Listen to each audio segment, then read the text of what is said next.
Risks of Renewable Energy Resources, brought to you by the Climate Economic Analysis for Development, Investment, and Resilience, or CEADIR activity, financed by the U.S. Agency for International Development. This webinar is part of a series to disseminate CEADIR's work and includes 5 more webinars in coming months, which we invite you to tune into. I want to give thanks to the USAID Sharing Environment and Energy Knowledge, or SEEK project, for their support in hosting today's webinar platform. Next slide. My name is Pablo Torres with Crown Agents USA. I'm CEADIR's Chief of Party, and I've been with CEADIR since July 2015. CEADIR is a $20 million USAID activity that helps governments, private sector, and civil society make the business and economic case for climate change mitigation and adaptation. And that helps to accelerate public and private financing for clean energy, sustainable landscapes, and adaptation. CEADIR implemented a $2.6 million activity in Central America to accelerate lending for clean energy by local commercial banks, within which this parametric insurance study was conducted. Next slide. So today we have with us 3 great panelists. Santiago Enriquez managed CEADIR's research on parametric insurance in Central America, and he will begin by describing our 2017 research and its findings. Then we're pleased to bring you 2 industry panelists to share their views on how the market has developed since CEADIR's research. The first will be Sebabrata Sarkar from SwissRe, who will illustrate the global applications of parametric insurance, talk about climate data availability, regulatory considerations, and market awareness. And our second industry panelist will be Álvaro Núñez from MunichRe Trading, who will go into greater depth on parametric insurance products and risks and discuss the markets in Latin America. Our panelists are going to present for about 45 minutes, and then we're going to have time for a Q&A. So we invite you to submit your questions through the Zoom chat, and we thank those of you who submitted questions ahead of time during the registration. And I will pose as many of them as possible at the end. And as a reminder to those of you who just joined us, please turn off your video. So now I'd like to turn it over to Santiago to start the presentation portion. Take it away, Santiago. Thanks. Thank you, Pablo. So let me briefly introduce myself. I'm a senior climate change and environmental specialist at Abt Associates, and I have more than 18 years of experience designing and implementing clean energy, sustainable landscapes, and environmental projects. As Pablo mentioned, I managed the 2.6 million activity from CEADIR in Central America, and I have a master's in public policy from Harvard University. Next slide, please. So it is a pleasure to share with all of you today the findings of the research that was conducted by an interdisciplinary team of professionals that worked across El Salvador, Guatemala, Honduras, and Panama. In fact, let me start by thanking again my CEADIR colleagues from Central America. I know several of them are joining us today. CEADIR's work in Central America mainly focused on helping to increase investments in clean energy projects. This includes both renewable energy and energy efficiency. And so we started our work by engaging a broad range of stakeholders to learn about their perspectives about what constituted the main opportunities and the main risks for these types of investments. We soon learned that for many of the stakeholders, these technologies were perceived to be highly risky.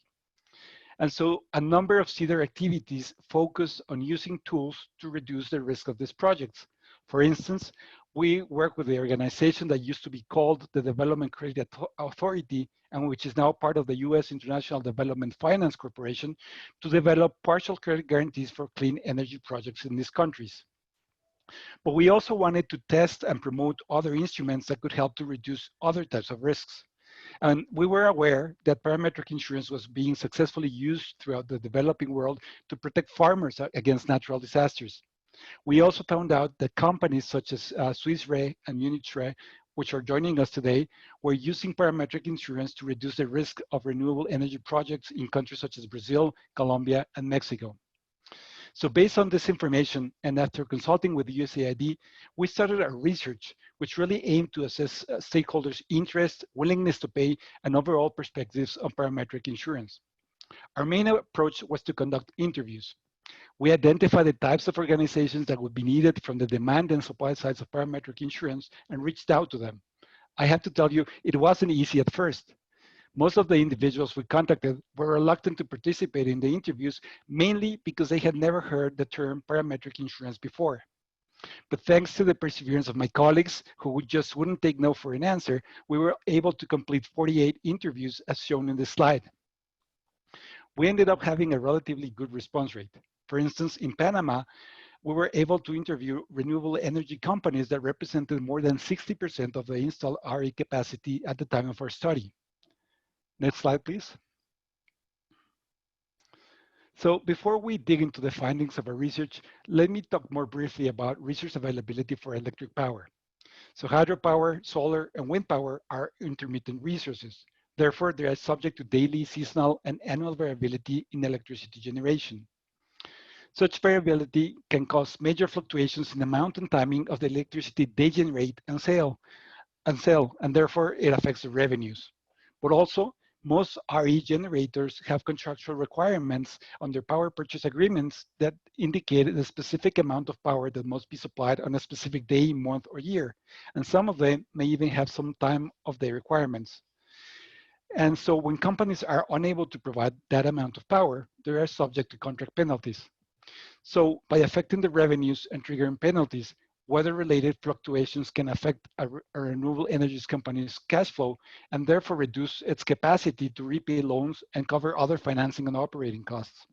In addition, cash flow fluctuations can affect the ability to obtain financing by increasing credit risks. Unfortunately, one of the many negative effects of climate change is that it is expected to increase the frequency and magnitude of droughts and extreme rain events at the global level. And part of what makes it so difficult to adapt to these effects is that it is still very difficult to predict such effects in very specific locations, such as where those RE plants might be located. Next slide, please. This table summarizes how excessive and deficit flows would affect each of the RE technologies we consider in our analysis, that is hydropower, wind power, and photovoltaics. The first row shows the risk from excessive flows. High rainfall or other precipitations represent a risk for the three types of renewable energy sources, mainly because it can damage the infrastructure that these companies use to generate and transport electricity. Now let's talk a little bit about deficit flows for hydropower in the first column. Low water levels are directly associated with lower hydropower generation. In companies or in countries that use a broad range of, or that are highly dependent on hydropower for electricity generation, droughts can result in widespread energy shortages. The effects of drought on electricity generation will also depend on the type of hydropower plant. For instance, run-of-river dams are more susceptible to droughts than reservoir dams because they do not store water. Pump storage can also be affected because it has a lower capacity to smooth fluctuations in electricity supply and demand when there is less water available to pump uphill. Now let's talk a little bit about wind power. Some turbines may need to be shut down to avoid damage when wind speeds are too high, generally around 55 miles per hour. Conversely, when winds are absent or their speeds are too low, wind turbines produce less electricity. Generally speaking, turbines require a wind speed of at least 8 miles per hour to generate electricity. And in the last column, we have photovoltaics. PV generation is proportional to the solar radiation that reaches the cell. But cloudy, rainy, or dusty conditions during daylight hours can reduce the solar flux and result in lower electricity generation. Next slide, please. So now let's talk a little bit about weather and climate risks for renewable energy in Central America more specifically. So we know that climate change is expected to increase average and maximum local temperatures in Central America. However, it is much more difficult to estimate the effects of global warming on precipitation and winds.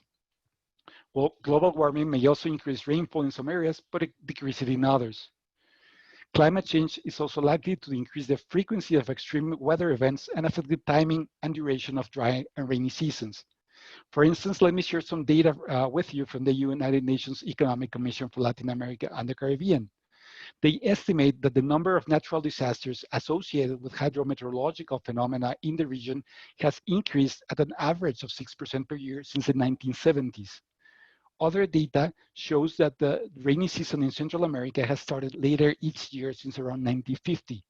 Precipitation has become more irregular, both in terms of location and timing, and the intensity of rainfall events during the rainy season has increased. Next slide, please. This figure is taken from the 5th assessment report from the IPCC. It shows the projected changes in temperatures and precipitation in the region through the end of this century. These changes are expected to increase evapotranspiration and reduce soil moisture in most areas during all seasons.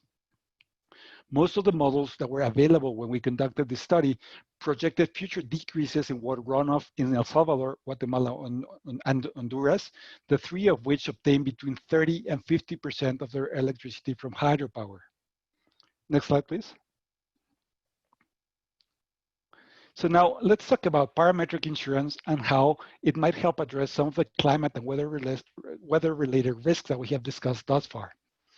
Parametric insurance provides policyholders a predefined fixed amount of money when insufficient or excessive RE resource flows reach an agreed threshold, as documented in standard available local data or rainfall, wind, or solar flux.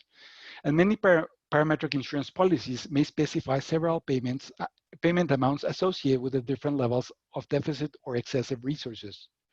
One of the key advantages of parametric insurance is that it can be less expensive than insurance based on actual assessed damages because it eliminates the administrative costs and litigation potential of the claims adjustment process. Next slide, please. So to further illustrate how parametric insurance might work, the following slides present an illustrative example focusing on a large-scale hydropower plant. We have a number of assumptions in our example, which are listed in this slide. I won't go through all of them, but I'd like to highlight that we assume that we have established a very high correlation between rainfall and hydroelectric generation. Next slide, please. This slide shows our assumptions in terms of the policy terms. So it is a one-year policy with a cost of $5 million. The agreed weather parameter is total rainfall during the normal 6-month dry season. The average historical rainfall during this dry season is 900 millimeters. The insurance payout is triggered when there is less than 700 millimeters of rain during the 6-month period.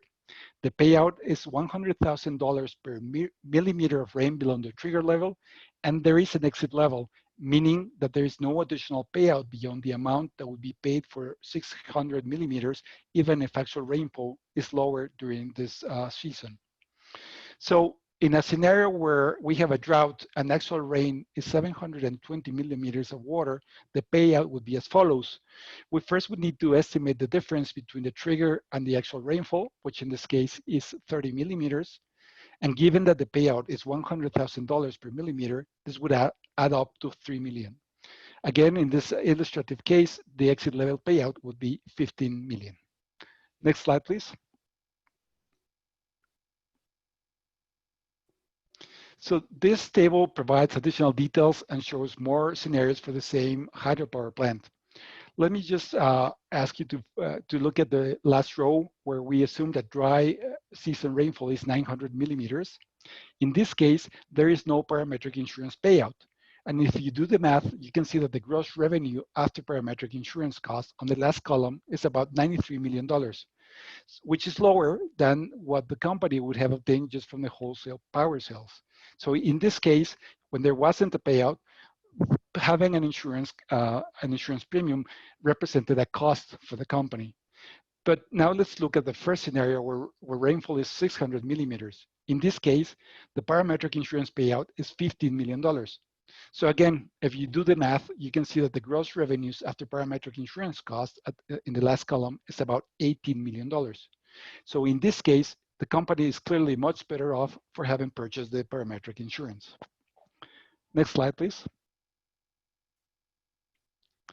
So now let's turn to some of the key findings of our research. Our interview started by asking respondents questions to better understand their perceptions about changes in climate risks. We actually asked them if they thought this climate risk were decreasing, staying the same, or increasing over the next years. And we asked the same question considering two different timeframes. The first one focused on a period of 1 to 5 years, and the second timeframe consisted of a period of between 5 and 20-year periods. All of the renewable energy companies interviewed recognized that climate risks were important for their business, but the majority of them thought that they would only start increasing over the longer period or 5 to 20 years. The majority of bank and insurance companies shared similar perspectives. As you can see from the results, their main concern was also that climate risks were likely to increase in the longer time frame. Next slide, please. This slide shows the annual willingness to pay for parametric insurance. Importantly, all of the RE companies that we interviewed reported that their companies had insurance coverage to protect them from physical damage or business interruptions due to extreme weather events. However, none of them had any sort of coverage for deficit flows in the absence of physical damage. These interviews reported that their companies use several methods for managing financial risk flows, such as tapping credit lines, establishing reserve funds, or requesting new loans. When we asked about parametric insurance, about 85% of those companies indicated some willingness to pay for it.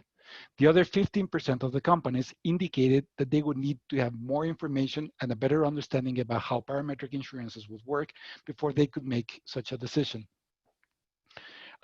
Next slide, please.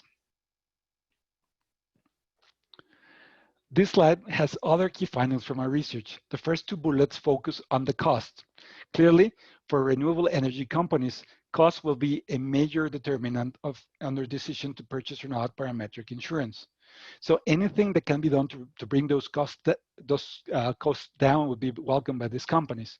And this might include, for instance, offering insurance policies that cover more than 1 year or offering group policies that reduce the costs. When we talked to banks and insurance companies, 2/3 of them indicated that they were willing to consider offering, encouraging, or even requiring parametric insurance from their RE clients. Almost 40% of the banks and insurance company interviewees expressed interest in selling their clients parametric insurance from other companies on a commission basis. And similarly, all RE industry association interviewees confirmed interest in bundling parametric insurance for their members on a fee or commission basis. To wrap up, let me thank again my CEADIR colleagues for their hard work and all of you for your attention. I will now hand it over to our next speaker, Seba. Thank you, Santiago, and hello, everyone. My name is Seba. I am the Special Lines Innovation Project Lead for SwissRe Insurance Company. SwissRe is one of the largest reinsurance companies in the world, and we offer reinsurance solutions across different industries, right from agriculture to energy.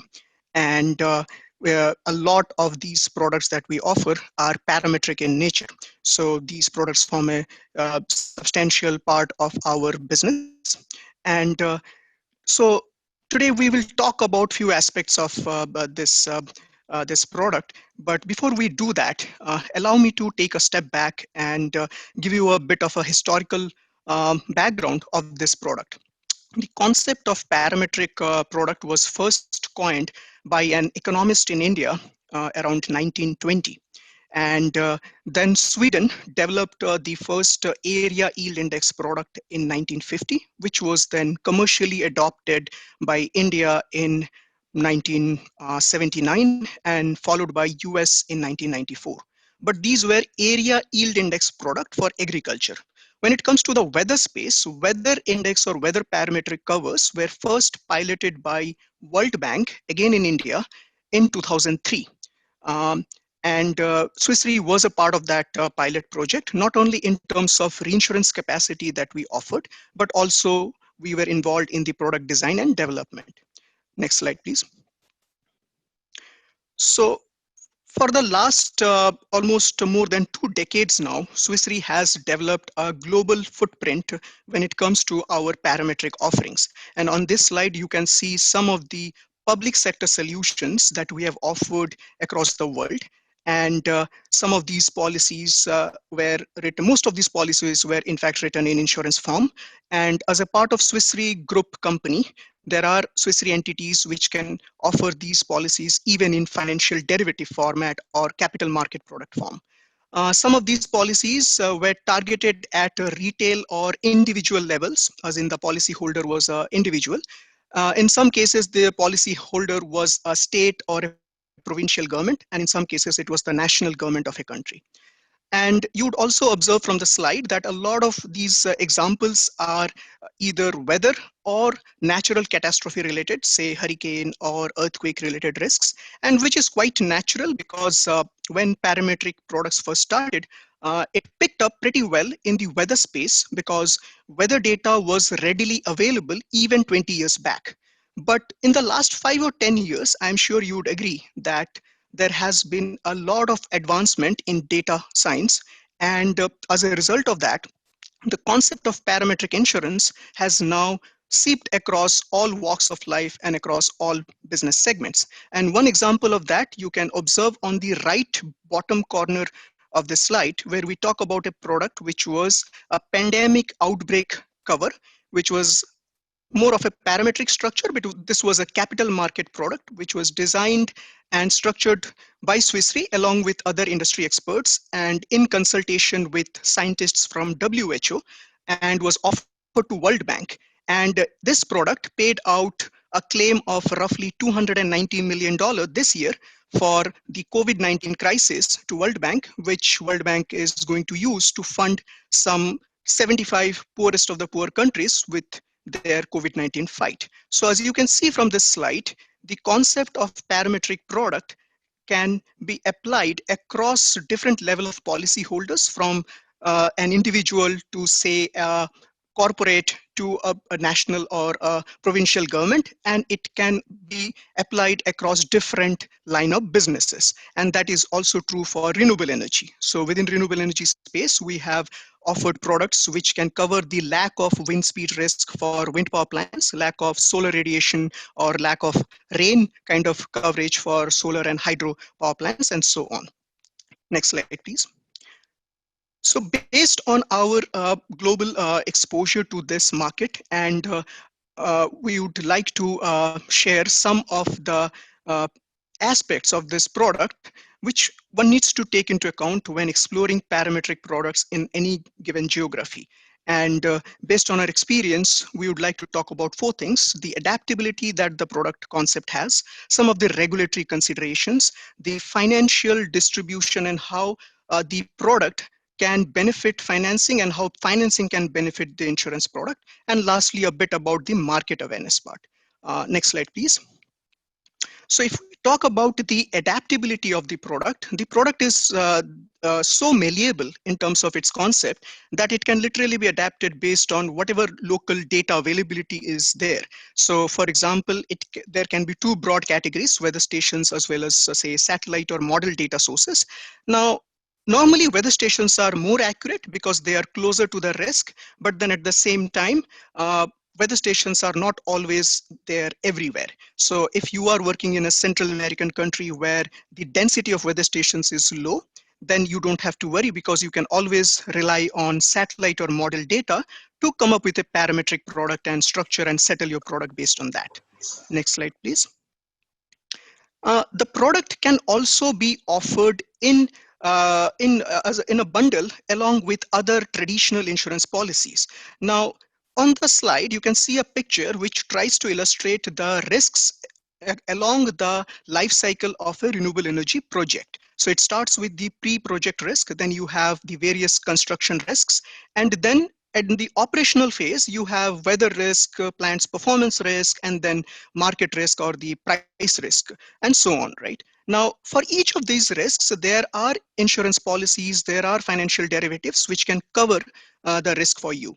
And they are listed at the bottom, and I'm not going through each of them because some of them are pretty traditional policies which have been around for more than, say, a decade, and the industry already knows about them. Renewable energy power developers already knows about them. Now, when it comes to the parametric cover for weather resource, it can be sold as a bundled offering with these traditional policies by an insurance company. And Not only in terms of the distribution of the product, even in terms of product design, it can be bundled with other coverages. For example, you can offer the weather resource parametric product as a standalone policy, or you can decide to combine it with plant's performance and come up with a policy, a hybrid policy that will cover both the weather resource as well as the plant performance, which we call a yield insurance policy. Similarly, you can also combine market risk, and then it covers all the three risks, and in that case a policy like that would be called, say, a revenue insurance policy. So the concept is extremely adaptable. You can structure the product based on the local market requirements and the availability of the different resources that are there. Next slide, please. Now we would like to talk a bit about the regulatory considerations that needs to be taken into account when you are designing or offering a product like this in any given market. Now, an index product is in its purest form means that the loss or the claim will be calculated and settled purely based on the data source. So you have a weather data, and the weather data says that you had less wind speed and you should get a payout, then the product should ideally give you that payout. Now that concept is the pure parametric concept. Now in some countries, the local insurance regulator may have a view that a pure parametric product is a financial derivative and not insurance, because they may feel that the product can unduly enrich the client, and therefore it's a financial derivative in that case. So in those circumstances, if an insurance company really wants to offer the product in insurance form, then they would have to make some changes in consultation with the regulator in the product design. To give you an example, they can add a second indemnity trigger in the product, which will make sure that the product pays out only when there is an actual financial loss suffered by the insured. And by doing that, they can satisfy the regulatory requirements in that country. Now, if the insurance company really wants to offer it in derivative format, now with an insurance license, normally they cannot. For that, they need a derivative license in their local regulation. But that flexibility can be there for companies who have both these kind of licenses, and they can operate in both the markets. But otherwise, an insurance product can always be adapted based on local regulatory requirements. Then you have the accounting treatment, which is another important point.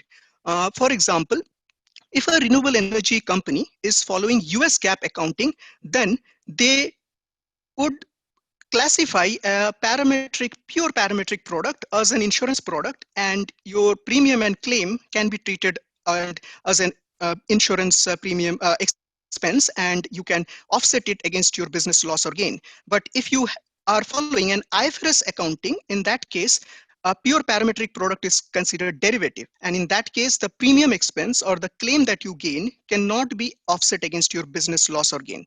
So the company would needs to be a bit careful when they're buying a derivative or an insurance. So with an insurance, that flexibility is there that they can offset it against their business, irrespective of whatever accounting they're following. In terms of regulations, many countries do not have clear regulations. For example, there was a study done by an association of lawyers called InsureLX, and they did this study for a couple of countries, and Panama was one of them. And they found out that the applicable law does not talk specifically about parametric insurance, and their opinion was that since there is no prohibition, it is deemed to be allowed as long as the product is duly registered and has the corresponding technical note. Now, please note that this is their opinion. So it's not SwissRe's opinion, but at SwissRe, what we encourage is the insurance company needs to do their own due diligence in collaboration with the local regulator and their lawyers and accountants. But SwissRe can always support the insurance company with those discussions with all the stakeholders. Next slide, please. Now, we would like to talk a bit about the financing part, how it is intertwined with insurance. Normally, a renewable energy project, when it is financed, the financier would project the future cash flows at a certain level of generation, and then use the cash flows as a collateral for the money that they're lending you. Now, in order to do that, they assume a certain level of generation that you will achieve every year in future. And normally they go with very conservative numbers, and therefore the net present value of those future cash flows at times are very less and makes the project unviable. On the other hand, if they assume a higher level of generation, they would have a higher net present value of cash flows, but then the uncertainty of that level of generation is also high, and that increases the risk premium that the lender will charge. Now, if you have insurance for, let's say, weather resource, it will take the uncertainty of the resource out of the equation, and therefore a lender can comfortably increase their financial projections up to a bit higher from their current levels, which will increase the NPV, but at the same time keep the uncertainty less, and therefore keep the financing terms and the cost of capital on the lower side. Now, the way the product can help with financing, similarly, financial institutions can also act as a source of distribution channel for insurance companies, which gives them access to a larger risk pool. And because of aggregation of risk, the average cost of coverage can also go down.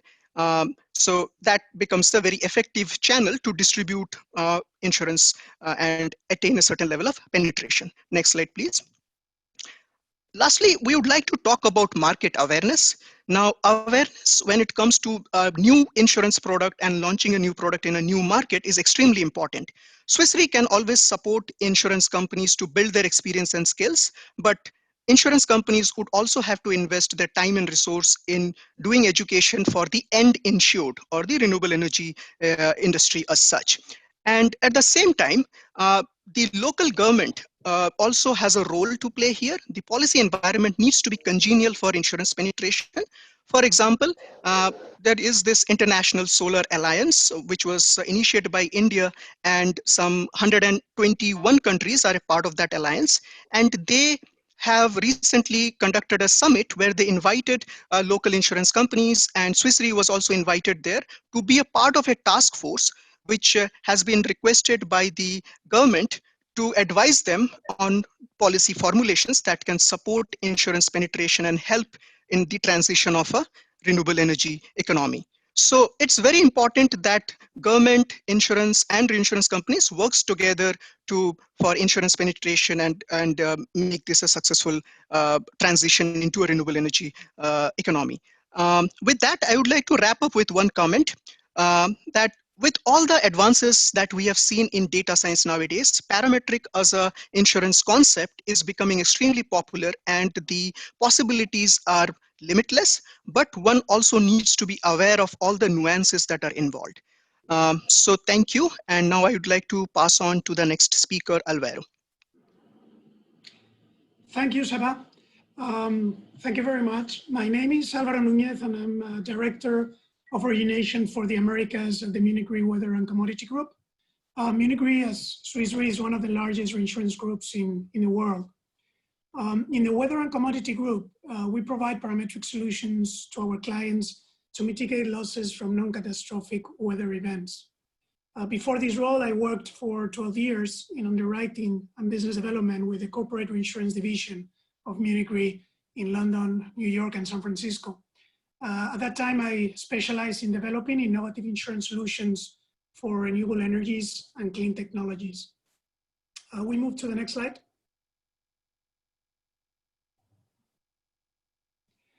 I'm going to start with a quick overview of MunichRe Trading and our global footprint. MunichRe Trading is part of the Weather and Commodity Group within the Capital Partners division. Our group operates from two hubs to cover our global operations, that's Houston and Zurich. And the main markets for our parametric products are the United States, the European Union, Australia, and Japan. And we're expanding rapidly to other regions like Latin America and other countries in Asia and Africa. The Weather and Commodity Group has been doing business in Latin America since the early 2010s, with a strong focus in the energy and agriculture industries, which are at the core of our strategy. But as we will see in the next slide, we are also engaging with construction and infrastructure groups, with mining and exploration companies, with hotel chains and municipalities. We move to the next slide. So what is our business approach? Our unit develops and provides risk management products to mitigate volumetric and revenue exposures driven by non-catastrophic weather events. A few examples of these risks would be excess or insufficient temperatures, excess or insufficient precipitation, like rain and snow, lack of wind, and lack of solar irradiation. In most cases, we structure these products as derivative contracts, but we also structure them as parametric reinsurance contracts. A derivative is a contract of differences with mathematical objectivity. It's not an indemnity contract, as Seba explained earlier with insurance contract, so there is no need to prove a loss. And they are designed to absorb an exact portion of the exposure. Just to give more color on derivatives, they're regulated by a framework agreement put in place by the International Swaps and Derivatives Associations called ISDA. So just to give you an idea that we can transact these derivatives worldwide, but they are regulated by an international framework, which is a big difference with parametric insurance, which, as Seba explained earlier, are typically regulated in the country where the risk is located. We do business in virtually all sectors, as they are directly and indirectly exposed to weather. The energy industry is exposed to weather on the demand and the supply side. For example, the demand of energy is affected by temperatures, cool summers, or mild winters. The supply of energy could be affected by low precipitation affecting river stream flow, in the case of hydrogeneration, as we saw earlier with Santiago. Low average wind speeds affects wind generation. Low average radiation affects solar generation. The construction and infrastructure industries suffering cold winters and excessive rainfall. The tourism and leisure industry suffers from excess of rain, cold or warm temperatures, lack of snow, for example, ski resorts. The agriculture industry suffers from weather-induced yield shortfalls, for example, droughts, and also from excessive rainfall and low temperatures. We move to the next slide. I will now explain the two main types of products that we offer based on the risk class. Weather risk management products. With these products, the counterparty will receive a payout if the realized weather falls outside an established range. These products can be based on related weather events mentioned earlier, like temperature, precipitation, irradiation, or wind. And in Latin America, most of the structures will be based on weather indices to hedge the volumetric exposure. And as I said before, we can offer that structure both on derivative and parametric reinsurance contracts. For example, a wind generator is interested in a product that would mitigate the economic impact in the operating cash flows of the wind farm due to low average wind speeds. So that's the type of exposures that we're looking for. That's the type of needs that our customers have. And then we have weather contingent commodity products. We call them quantas, where we combine a volumetric risk and a price risk.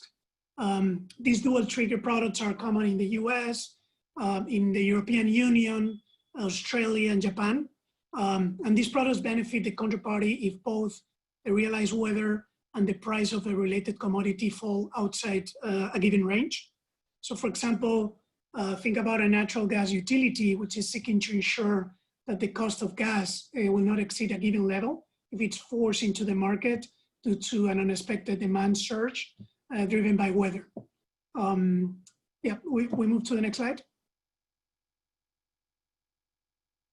So in this slide, I'm showing the typical weather indices that we use. For cumulative temperature structures, we would be looking to heating degree days, or HDDs as we call them, in the winter, cooling degree days, or CDDs in the summer, frost days, cumulative average temperatures. Demand fluctuations are mainly due to cooling and heating. For example, in the summer, the system peak demands occurs when, due to primarily air conditioning use.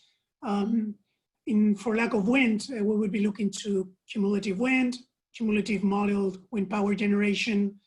For precipitation, cumulative and stream flow, cumulative precipitation, cumulative rain days, reservoir levels.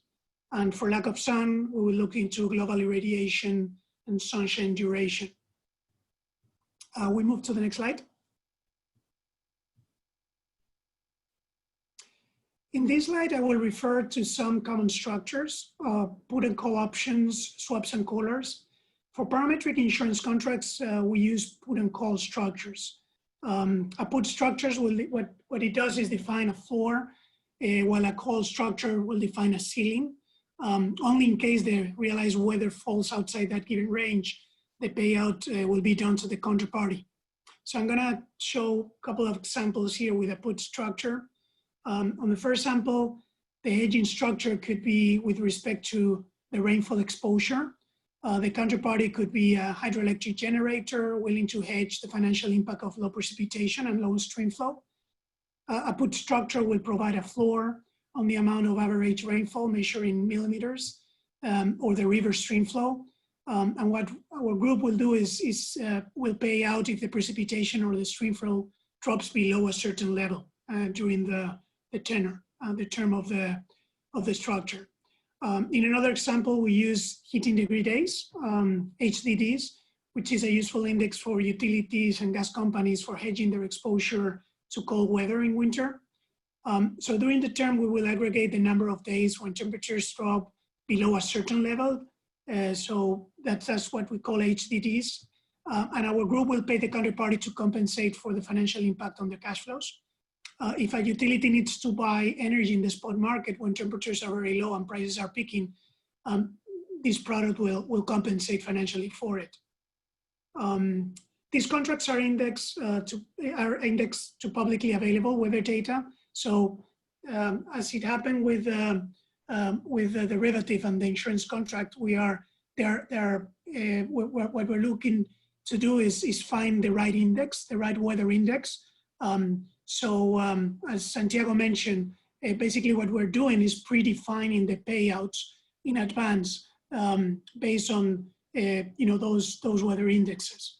The contracts are typically seasonal. We look typically to terms less than 12 months.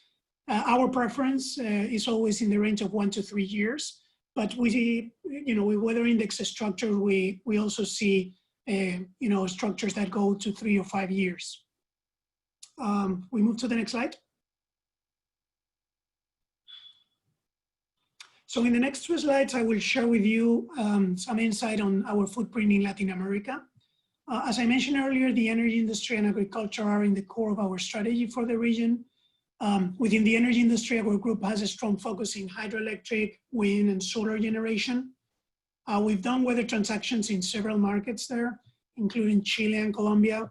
And our current pipeline includes opportunities also in other countries, Uruguay, Brazil, Guatemala, Peru, Mexico, and Honduras. In the next slide, I continue with the support of the subsidiary new reinsurance company, MunichRe, subsidiary of MunichRe. MunichRe issues reinsurance licenses across the region to cover non-catastrophic weather events. In most cases, the weather and commodity unit has no deal size constraints. We see deals from limits that go under 1 million. Our sweet spot could be somewhere between 5 and 30, but we can go all the way up to 100 million of limit in some cases. And we're building our business ecosystem in Latin America primarily with power generators, energy distributors, energy traders, insurance and reinsurance brokers, insurance companies, financial institutions, and consulting companies. As Seba mentioned earlier, when we think about a parametric insurance product, this is typically going to be done either on a direct basis, the approach, or we will use insurance and reinsurance brokers and insurance companies. When we talk about derivatives, because those are bilateral contracts between us and the counterparty, it's more common to see specialized consultants or sometimes brokers or direct access to those counterparties, just to give you an idea on what production channels we typically use. And with that, I just finished, so thank you very much for your attention. I'll now pass it back to Pablo. Okay, thanks very much, Alvaro. So that's wealth of material from all panelists. That was great. We've now reached the Q&A portion of our webinar. Could we go to the next slide, please? Before some of you drop off, I want to make sure that you know that we'll be sharing the recording of this webinar, and we'll be providing also contact information should you have further questions. So let's go back one slide, please. So we received multiple questions from during the pre-registration process. We thank you for those, and then there were some more that came through the Zoom comments. So I'm going to pose some of those now to our panelists, in case combining related questions for the next 15 minutes or so here. So for the first question, I'd like to ask, Seba and Alvaro, could you explain to our audience how these policies are sold and purchased, who they're sold to, and through which channels or platforms, with an emphasis, please, on the renewable energy market. So, for example, one participant asked, are these parametric policies available worldwide, and is there an exchange system established to sell such policies? And another participant asked if a policy could be targeted to groups of subscribers in specific geographic or administrative regions. And lastly, somebody asked about how to link parametric insurance with the existing insurance approach. And both of you touched on this a little bit, but it's probably worth exploring further. So let me turn it over. Maybe we can start with Seba and then Alvaro. Thank you, Pablo. So the policies can be sold through like a lot of different channels and distribution avenues, and that includes some of the traditional avenues. So for example, normally when a renewable energy power plant is in its feasibility study stage, the developer would already start talking to their insurance brokers, insurance companies for insurance of their property and BI, or say construction risks that they have, or even say the transportation risk of some of the solar panels or wind turbines. So all these discussions usually start happening when they are at their feasibility study stage. And in fact, the financing companies would also have a requirement that the developers engage with insurance and de-risk the project as much as possible. So they would reduce the uncertainty as much as possible, and that's a condition for financing. So that's the traditional avenue where you like sell policies through insurance companies and insurance brokers. But then the policies can also be sold through financing institutions. And an example could be, say, when the renewable energy developer goes to the bank for the lending, they can have the insurance policy tied to their loan amount, and the loan amount will be disbursed after debiting the premium at the source. So in other words, they would have a certain coverage for the risk that their project has. Now, again, there are like a lot of, say, customization or tailoring that can be possible when we talk about these distribution channels. Normally, the lending happens for a period of, say, 10 or 15 years, but the policies are usually offered for, say, 3 or 5 years. So there has to be a discussion between insurance companies and lenders that how they can best match the lending term with the policy term, and that can be done. That can always be discussed and done, and insurance companies are open with that. Now, coming to the topic of whether it can be offered on a geographical basis. Now, there again, I can give you an example from agriculture, where in India, they have a concept of area yield index, which basically means, let's say you are insuring 5 villages for a certain crop. Now, all the farmers in that village are insured for that crop. And how you settle the index is you take few sample plots, you do a crop cutting experiment and decide the yield for those 4 or 5 samples. And the average of that is considered as the settlement value or the actual yield for the entire set of 5 villages, and the product is settled for all the farmers. So if there is a payout, everyone gets a payout. Now that's an area yield concept, which is easy to adapt in agriculture, because there, if all of the guys are growing wheat, more or less the impact would be similar. But when it comes to renewable energy, let's say you have 2 power plants which are just next to each other, but the solar panels are of different models, they are tilted at a different angle, then you need to take that into consideration. So offering a geographical policy which can be settled at a certain level of geography based index becomes a bit complex, but it can be done as long as you take into account the differences between the power plants. So yeah. Thank you, Seba. And Alvaro? Yeah, so no, thank you, Seba. I mean, you gave a very good spectrum of how this will work with parametric insurance. Maybe also worth to mention, we have another unit within Capital Partners looking into NatCat business.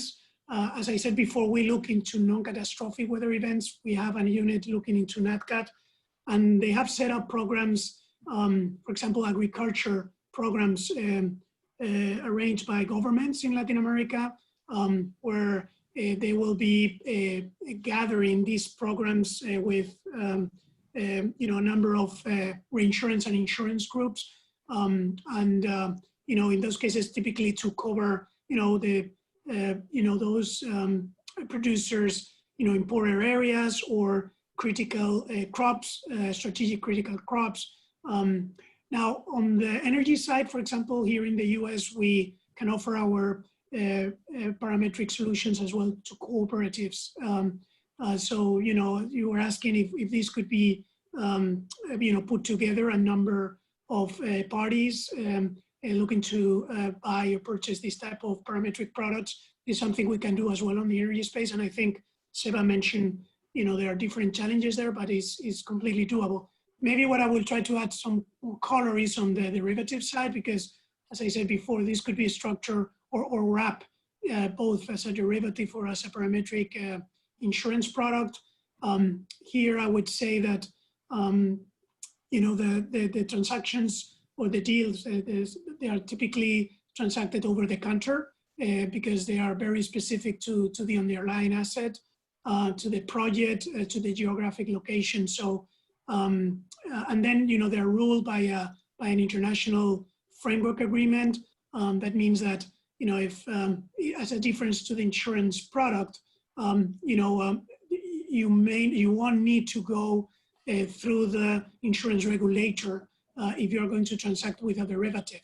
And the derivative at the end, as I said, is ruled by its own, by the international, by the ISDA, right? So, it's a different approach, regulatory aspect, which also makes, these products different. Yeah, that would be, if that helps. Pablo. Yeah, great. Thanks. And moving on to another question having to do with government. So a couple of participants asked about the general role of governments as it relates to parametric insurance, and whether you have any cases of insurance for publicly owned renewable energy assets, such as owned by municipal governments, or whether these products are primarily for private companies. And so I'd just like to ask both of you again to briefly discuss how your companies are engaging with government institutions. And so maybe this time we'll start with Alvaro and then Sebas. So there, I'm thinking again in Latin America, we're certainly starting to get engaged with some, with the government, with local governments. It's the case, for example, in countries where hydroelectric generation is owned by public companies. In those cases, we need to engage with the government, with the ministry, to get approval of the product, what we're intending to cover, the risk, in order for their associated entities or companies, generators, to look into this in more details through their insurance programs. So yeah, we are looking actively to engage with public companies, with local governments. It tend to be, a more, it's a long-term process, let's say that way. But certainly it's, there is a lot of potential, especially in Latin America with hydro generation, to look into engaging with local governments to get our products, these type of products approved. We've done that for many years in agriculture, and in energy we are kind of a little bit behind, but certainly involving now with a number of governments in the region. Mhm. Thank you, Alvaro. So yeah, so from SwissRe side, I think the response would be more or less similar. So we also support a lot of, say, government-owned or government-backed renewable energy assets. So when it comes to their insurance needs, and I mean, like I can recall one from I think in South America. There is this one hydropower plant where we insured them for a limit of as big as I think $250 million a year. So there are definitely those products where the end policy holder is a national government owned renewable energy asset. Now, coming to like SwissRe's engagement, we have different levels of engagement. So we have a dedicated team called Public Sector Solutions Team, which engages with state government, national government, as well as say institutions like IFSC, World Bank, and in fact institutions like CEADIR and so on, right? So the idea is to create an environment where you can have more and more penetration of renewable energy and insurance. And we also are a part of a lot of these advisory groups and task forces for government, where the idea is to support the policy formulation that government does and support them with their research, support them with our experience and knowledge so that they can formulate the right set of policies. And on the other hand, we as a reinsurance company, we always support insurance companies to say navigate the whole regulatory landscape when it comes to launching a new policy in a new market. So that support is something that which is core to our business in any case. Okay, thanks very much. I'd like to try to squeeze in a couple of more questions. We might go just a few minutes later, so I'll just ask that you be brief. But there are a few questions that have to do with pricing and what the cost of a policy is for certain types of plans. But maybe without getting into those specific answers, there is one question about if you could explain how your companies evaluate whether the pricing of a policy is reasonable, what considerations you take for the pricing, setting the price. So we'll just go back to Seba and then Yeah, so normally the pricing on the insurance side is driven by, say, the exposure and the historical experience when it comes to parametric products. Now, with these products, the underwriting is usually very lean. So you would have data of historical weather for that location which you are insuring, and that is taken into consideration to derive some understanding of the experience, the historical experience, given the exposure that you are insuring. So that forms the basis of the price. But of course, the idea is to offer a product which on one hand shouldn't be, say, extremely expensive and too much like in the money. So in other words, the trigger levels should be decided in such a manner that it shouldn't be too high that the product becomes financially unviable for the customer. And at the same time, it shouldn't be too low that the product loses its value to the customer. So it's a bit of a trade-off between that. So what is the premium budget? What is the risk retention capacity of the customer? Based on that, that is mutually discussed and decided. Thank you. Anything to add there, Alvaro? No, not really. I mean, Seba just addressed it, very well. So nothing to add on our end. Okay, so we'll save a minute there too. I think for the last closing question, we're at the top of the hour here, is your closing views on whether the parametric insurance market in developing countries going forward, whether you feel bullish about uptake of the product or whether you still see significant barriers. So let's, we'll just go with Alvaro and then have Seba take the last word. Yeah, maybe I would say that, the more than a barrier, what I'm confronting, what I see, I wouldn't say that in the European Union, in the US, where, or certain markets in Asia where, we've been doing business now for many years, but it's a matter of spread, communicate, educate markets about these products, have the opportunity to, counterparties to get familiarized with the existence of these products. And, you know, again, if you look at it from an insurance perspective or a derivative perspective, there are different angles, there are different things that you need to look and balance between the two different structures. But all in all, what I'm seeing is more consciousness, or seeing more consciousness for these products, as there is also a raising concern, for example, for climate change. So you can see that, you know, that there is, you know, more events which are more concerning for corporates, for the C-suite, for the CEOs, CFOs, to also start looking at how, you know, different ways to tackle these exposures. So I think that, you know, it's a growing market. Again, I'm seeing a lot of traction since I joined our unit early this year, for example, in Latin America, where I'm primarily focusing on. So, you know, I only have positive feedback there.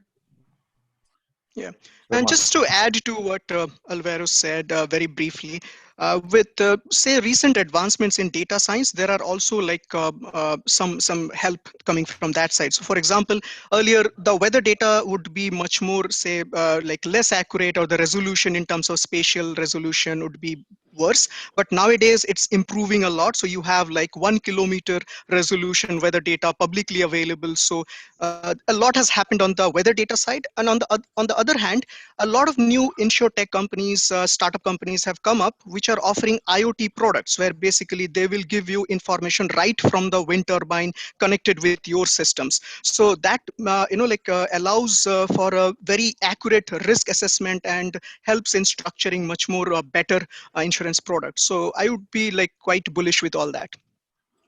I agree. Okay, excellent. Well, we're out of time, so I want to thank all of our participants for joining us. Special thanks to our guests, Alvaro and Seba, and thank you again to the SEEK project for hosting a webinar today. Please stay tuned to our 5 other upcoming webinars. Thank you very much, and goodbye. Thank you, everyone. Thank you. Thank you. Thanks. Bye. Thank you.